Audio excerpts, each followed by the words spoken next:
seat. I can't believe it. I was going to say, I looked over there for a minute and I thought, Burger, you got a hell of a tan, but you lost some hair. Burger, in the burger seat. In the burger seat. Sherman Parker, how are you? I'm fine, Mike. Terrific. And we've got a couple of state representatives here today. And John Bowman, how are you? Excellent. And Onion Horton, is it hopeless?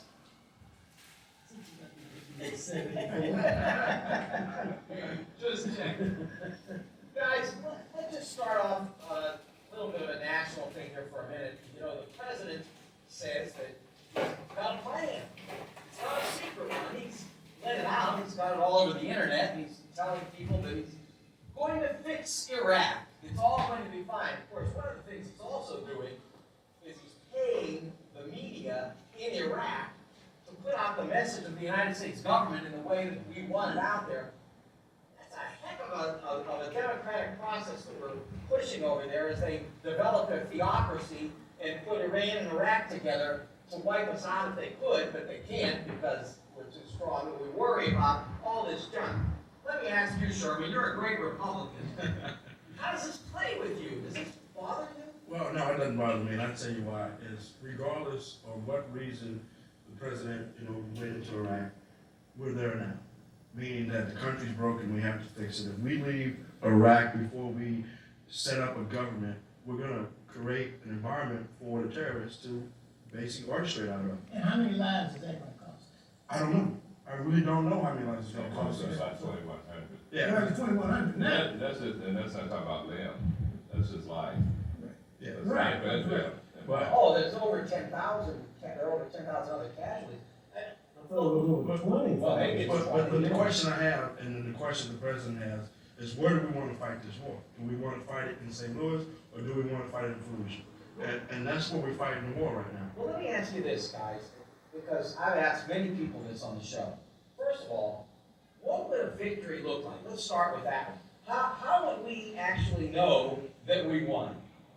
That's a good question. I mean, the first step, if we can, make sure we can get the big heads out like Zakwawi and Bin Laden and those folks who are actually promoting and paying for these terrorist attacks, and we can cleanse the system out in Iraq. I mean, who knows what that looks like, but we know that is going to be the first step. Sherman's a great public servant. That's the first time I've heard a Saddam bin forgotten name since this war started. Yes. So, I am glad to hear that we're getting back to where we're really supposed to be. But the thing is, I'm concerned about the fact this administration never talks about a serious exit strategy. As the House is talked about previously this week, with a war veteran, who was even calling for withdrawal of the troops. At some point, there needs to be some serious effort made to bring these troops home in an orderly fashion. And I don't know what victory looks like. It's starting to look like a civil war over there, actually. So it's got to take on a different meaning for the United States. How much more money can we sink into this, and what is the exit strategy? Yeah, and the thing is, let's say we wipe out all these people that we don't like. You mentioned some names, we all know that name. But if we did, wouldn't it take one person? We're not fighting a country here. Sure. Wouldn't it take one person to come over here and blow himself up in America and turn everything upside down? So, again, I ask, and you said it was a good question. I know it's a great question. No one can answer this question. I don't think George Bush could answer this question. All his advisors. Let's just not say George That's Bush. right. Well, mainly his advisors. Two comments. One of the, there's a saying about a little child shall lead them. With Sherman sitting here among the rest of us, he's like the little child. And I would remind you, Sherman, and I'm not saying it in a negative, but I would remind you, I think it was a guy by the name of Dwight Eisenhower said, with the domino theory, if we don't fight them over there, we'll fight them in Frisco Bay. That was 50 years ago. And we're not gonna ever fight them here if we come home. The safest way to keep from coming to America is to get these white people out of the Middle East. That's the whole problem. That is it, man. I mean, these people, right now, I saw a thing the other night, and it says, the one reason that they're not worried about doing anything. I think they said there's 3 million Iranians. And the Iranians are not like the Iraqis. You go into Iran, you're going to have a World Trade Center every night in America.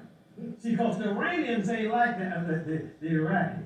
See, and I don't believe that. I mean, I think you're wrong. You're hopeful, And but you're right. let me say this. I think the Iranians would do it if they could. But I don't You think just they mentioned can. a suitcase. I don't- I didn't say they're gonna come with an airplane. They're gonna do it just like, they're gonna walk in and set those suitcases like you mentioned at the Okay. beginning of the show. And my point And who is can that stop them? no one can stop that. So they can. No one can stop that. But they would do it now if they could, or if they really wanted to. Maybe, look, I have to believe, and we've talked about this before, that if they showed up with their suitcase or they did So they something wouldn't have it out totally in insane. the open, Mark. I got a suitcase full of bombs. That's not my point. My point is if they were successful in blowing something up that was really big, and we knew that Iran did it, the United States would go berserk. But we don't know. Well, that's But what you just back. And that's my point. And that's my point.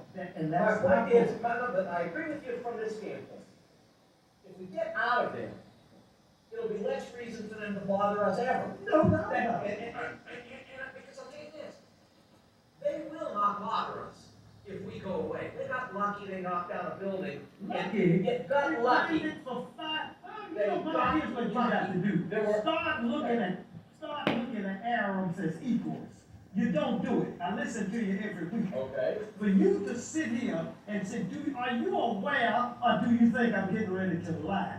They flew that thing from Boston to Los Angeles for 5 years. Right.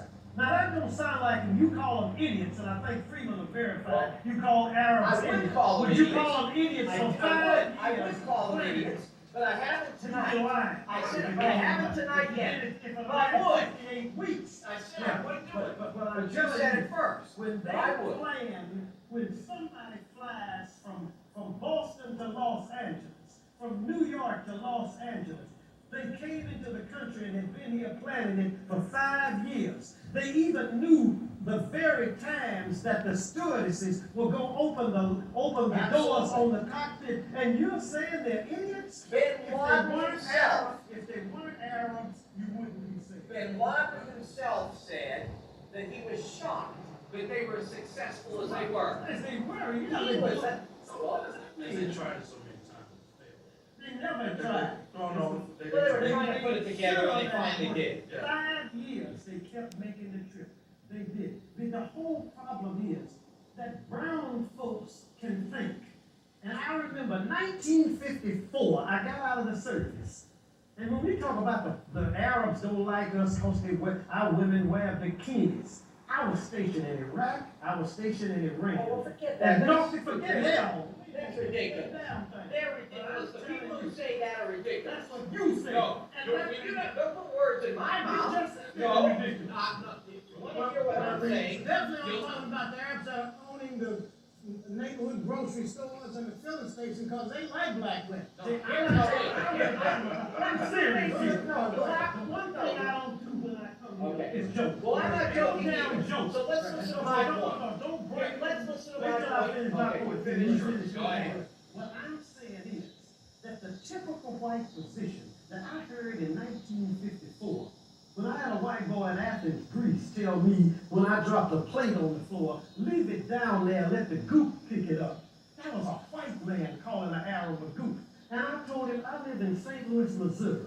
I'm the damn goop. I'm the one that cleans the food up off the floor in St. Louis, Missouri. Couldn't use a toilet down at Wild's in 1954. Couldn't try on a shirt, and if it was too long yard, I had to buy it. So I was the goop. So, and I heard Frank Church from Idaho. We were talking about how all out west there were all these Democrats out. Frank Church was from Idaho.